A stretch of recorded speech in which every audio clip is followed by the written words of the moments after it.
Paranormal in Pennsylvania may discuss topics such as suicide, murder, and other potentially upsetting things. Listener discretion is advised. Hello, and welcome to Paranormal in Pennsylvania, where we discuss history and haunts. Today's story takes us to an old fort in Pittsburgh. I'm Sarah. And I'm David. Let's get into it.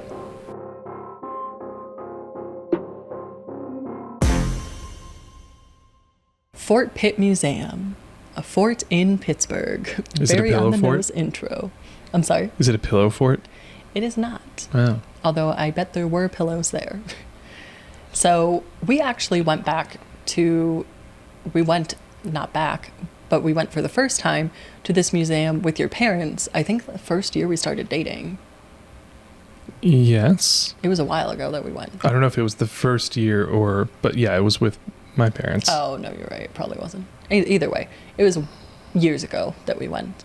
And I think it was the first time that they came to Pittsburgh. Yay! Very sentimental.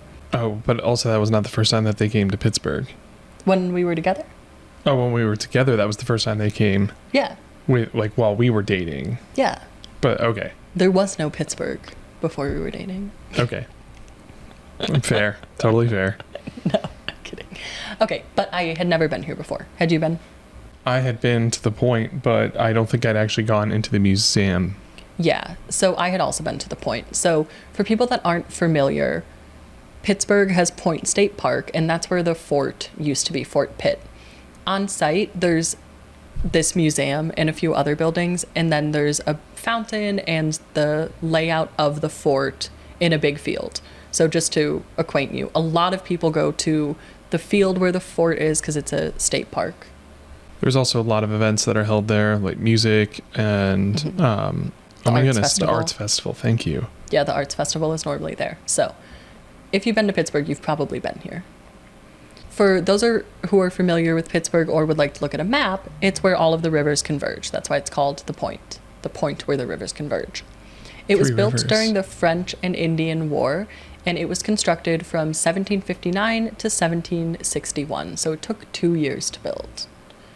It is built in the shape of a pentagon, and you can actually see the outlines, like I mentioned, if you go and visit this park, which I've always thought was really cool. Oh, it's like a pentagon? Yeah, the main part of it is. And then they have the wings that go out. Okay. So, very interesting, cool to visit. It was first sieged in Pontiac's War in 1763, but could not be taken by force, and therefore negotiations ended the siege. In the Revolutionary War, it was headquarters for a western part of the war, and it was garrisoned in the War of 1812 as a supply depot. And during this time, it became part of the borough of Pittsburgh. It eventually became a museum, and the city commissioned excavation of the boundaries of the fort and the foundations. The only original structure from the fort that still stands is the block house, which was built in 1764, and allegedly it's the oldest building west of the Appalachian Mountains. That's a fun fact. Yeah, and I think it's really cool when forts have this much history. Like Fort Mifflin was involved in, I think, every single American conflict. This one even predates American conflict and was involved in 3 different wars. Yeah, well, it sounded like there was the Pontiac War. Would it be involved at all? Was it involved at all in French and Indian? Yeah, I think so. When did the French ever own it? I thought the French owned it at one point. Yeah, I think they did. Because Duquesne. Yeah. So it's been involved in historical wars, a variety. So it might be 4. Yeah. I just think it's cool when there's so much history in one spot. 5. The museum first opened in 1969 and was in a reconstructed bastion of the fort. It covers all of the history of the wars and how the location contributed to the birthplace of Pittsburgh. Hint, it's because of the rivers and the transport abilities, and because it was very defensible, which is why the fort was built there. The museum has 2 stories and can be visited for $10 from 10 a.m. to 5 p.m. on most days other than major holidays. Allegedly, a reenactor was actually murdered on site in the 1970s. What for? I don't know. Have you ever heard that? I feel like this is something we would know in Pittsburgh lore. No, I haven't heard of it. Yeah. And now I'm very interested as to what was the motive of the murder? I didn't dig into it. I didn't. we should definitely do have that. dug into it more. So we know it was in a war. We know a war, many wars. We know that there was a murder here. As always, no surprise that there are then spirits that linger here, and it is haunted. We're going to start by discussing the museum, and then we'll discuss things that occur out on the grounds. So inside the museum, security guards who work here have reported a ton of paranormal activity. Many have reported seeing people on the monitors who aren't really there. So this will happen where they're, watching the monitor. They see that someone's in there. They go to investigate it, and they can't find someone anywhere. Yeah, that's where I'd get a little too creeped out a little too quickly there. Yeah. It's like someone's playing a game or hiding from me and about to, I don't know. Yeah, like this is the murder movie. Right. Where it's like I'm trapped in there with them and not the other way around. But this also happened at Heinz History Center, where the guards were seeing people. Yes. That weren't there. That's probably the most discomforting. Yeah, and it also happens in person, which I think is even maybe freakier. So they'll think that they're seeing someone and then round an exhibit or move away from, maybe it's like a box, like one of those glass boxes, and look again and then realize there's no one there anymore. And again, they'll search for the person only to realize that no one was ever standing there. Interesting. This has all happened after hours? Yes. Primarily. Yeah. Because if it happened during hours, it could be happening during hours, but maybe they would think nothing of it. Yeah, that is a very good point. And I'm also wondering, so what is causing the apparitions to appear in the museum itself? Is it objects, you think? Like some of the display objects that might be haunted? I was thinking that, or even if it's a reconstructed bastion, maybe people are just like, oh, this is a safe place. Like, we're just in the fort. This is the only remaining part of the fort, Yeah. Did the people that they saw on the monitors, did they give any descriptions? They did not. I do wish that they gave more description. Darn. Yeah. There aren't necessarily disembodied voices here that the guards hear, but they have heard other, quote, strange sounds. And this is in empty areas of the museum.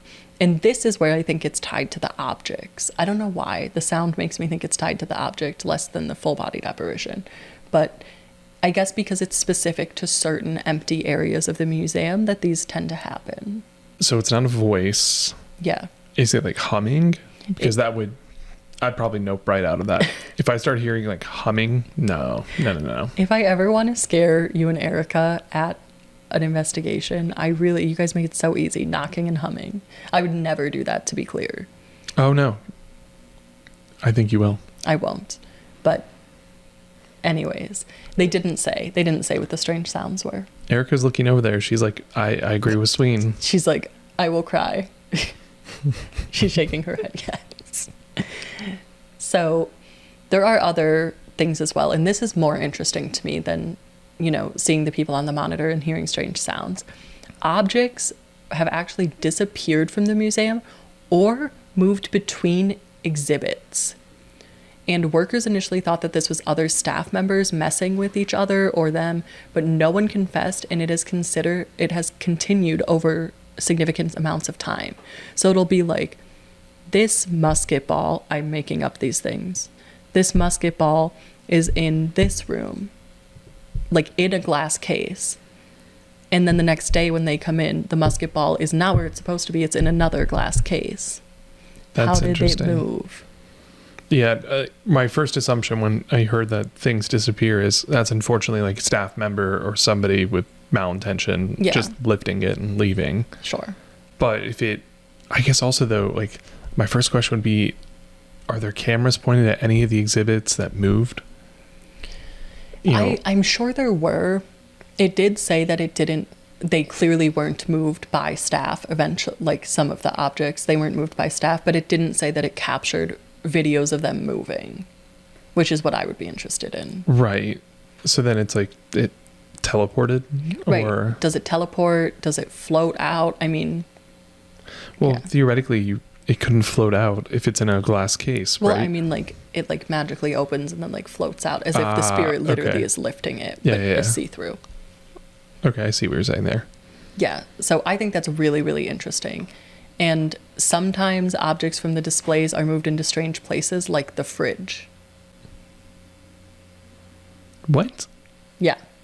So that really makes me think it's not anybody that works there, because that would be such a silly prank to play to potentially ruin these historical items. And you don't just work at a museum because you don't like history, you know?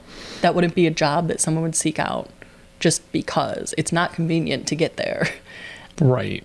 So that makes me think that it really is a spirit, and maybe they're trying to hide the objects. Maybe they don't want them to be on display.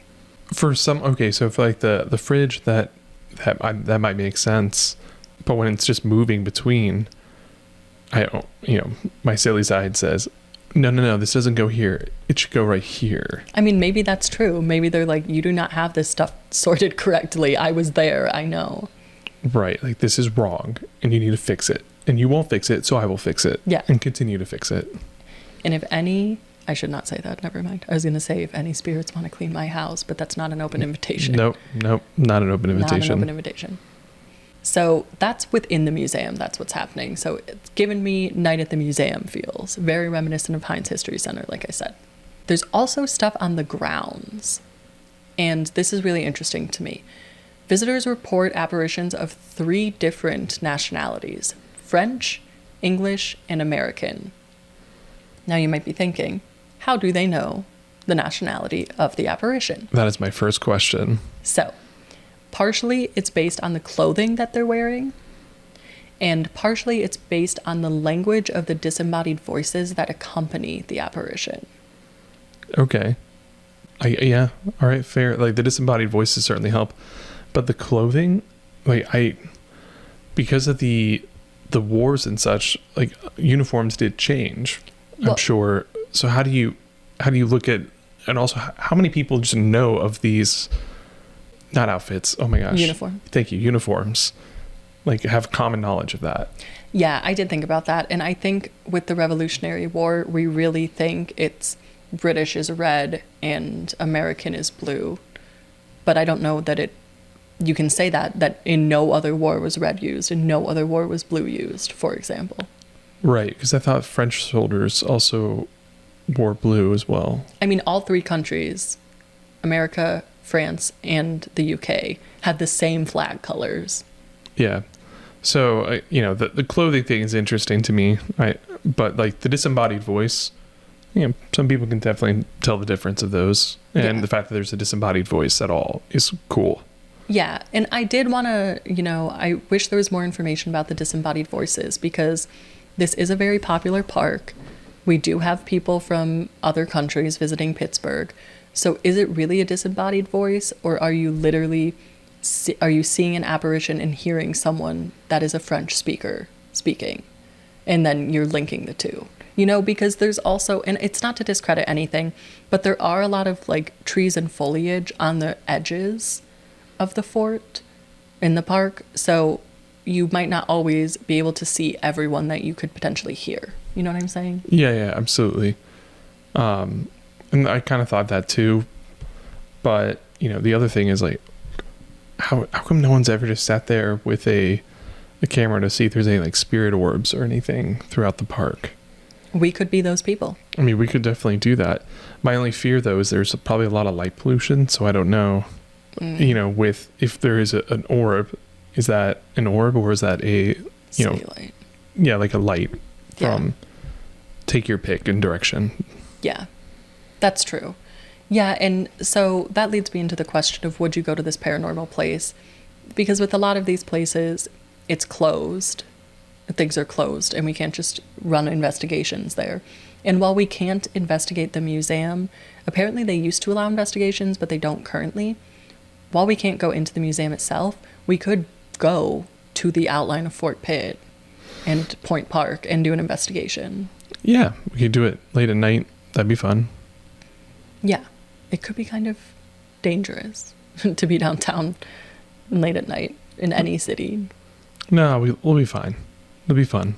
But I was just thinking, like, or even if we went during the day, like, we could bring an EMF reader and walk around. It doesn't need to be after dark that we go. We could bring an EMF reader during the day. We could bring a spirit box during the day.